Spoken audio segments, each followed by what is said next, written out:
Natasha Williams. We begin with breaking news. State police revealed the officer shot at a Monroe motel was shot by one of his own.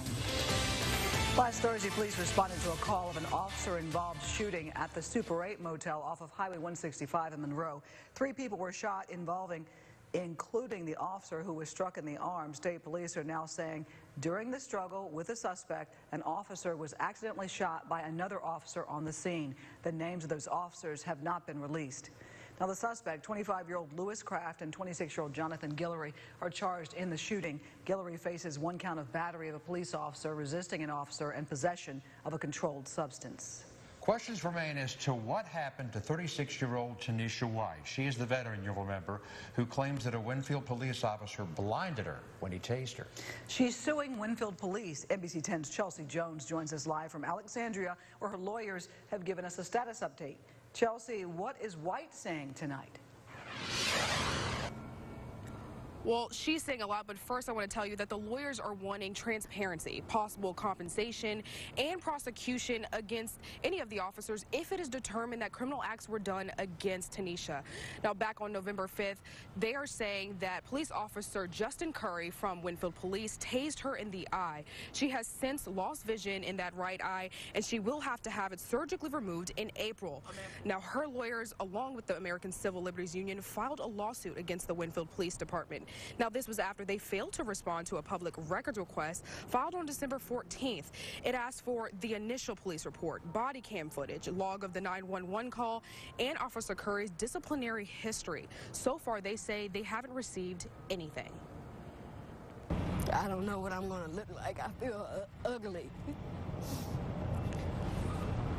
I can hear my father saying,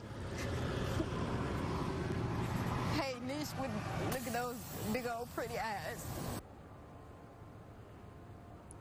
Now, we reached out to state police, and they say that this investigation is ongoing, but once it has concluded, it will be sent to the DA's office for review. They also say that the only public records request that they received is from the American Civil Liberties Union.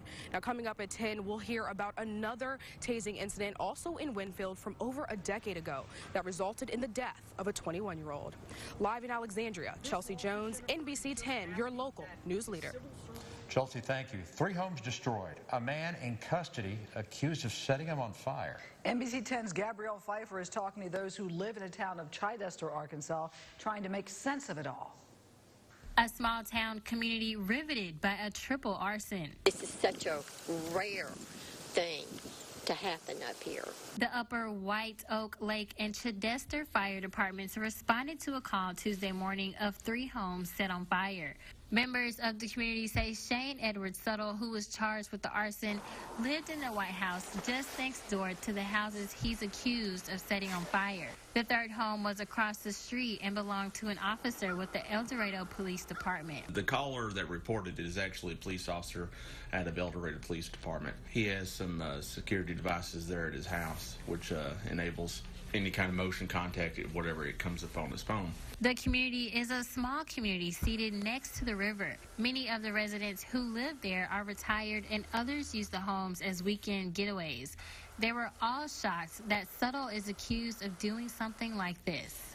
At this point, we don't know why. I think the neighbor across the street thought they were pretty good friends.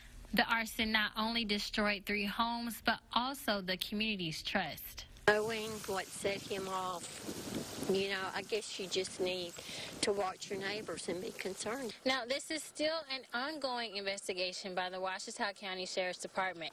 As soon as we get more information, we will be sure to let you know. Reporting in White Oak Lake, Gabrielle Pfeiffer, NBC 10, your local news leader. Now, in addition to the charges of arson, Suttle allegedly shot 7 rounds into a home, and he appeared in court today. He is facing 3 counts each of felony arson and residential burglary, 1 count of terroristic acts, 1 count of terroristic threatening, and aggravated assault. The federal government is helping Louisiana in the fight to stop human trafficking. A $1.2 million grant will be used to help child victims next 3 years. Governor John Bel Edwards has declared January as Human Trafficking Awareness Month. Louisiana is one of only 7 states to receive this funding since 2015.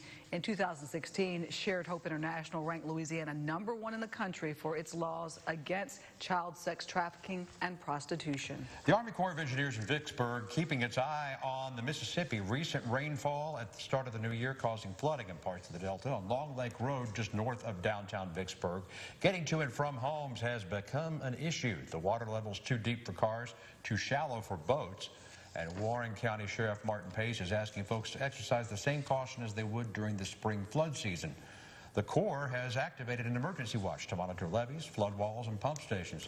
And the National Weather Service, of course, predicting the Mississippi River to reach flood stage at the Arkansas City, Arkansas, and Greenville, Vicksburg, and Natchez, Mississippi gauges by mid-January. A new report shows that drinking water at your child's public school may be contaminated with lead. Harvard researchers found that nearly half of students live in states without lead testing programs. In fact, they were able to get water testing data from only 12 states. 12% of those water samples had lead concentrations that would require a response from the state. And 44% of schools had at least one sample with unacceptable levels. Officials with the Centers for Disease Control say no level of lead exposure is safe. Louisiana is among 3 states to adopt policies to test school drinking water for lead since that research was conducted. And speaking of water, a heads up for customers who get water from the Bayou Bonai water system. Some of those residents are now under a boil advisory. It's due to low water pressure for customers in the areas listed on your screen. Folks in the affected areas should boil their water for 1 minute before using. The advisory will be lifted once that water is safe to drink. We'll bring you information just as soon as we get it. We are only one day away from the start of the St. Jude Dream Home giveaway. Tickets go on sale in the morning, and starting at 5 a.m., our morning team will be talking with the folks at St. Jude about the care that it provides children with cancer. This year's home going up in Monroe's Egret Landing subdivision. Braco Construction, the builder, and the home sale value is about $450,000. Tickets, only $100 a piece. A limited number are available, and folks, once they're gone, they're gone. Looks like a nice looking house. Absolutely. You get a tour once it's up into a shape where you can actually get into it and see.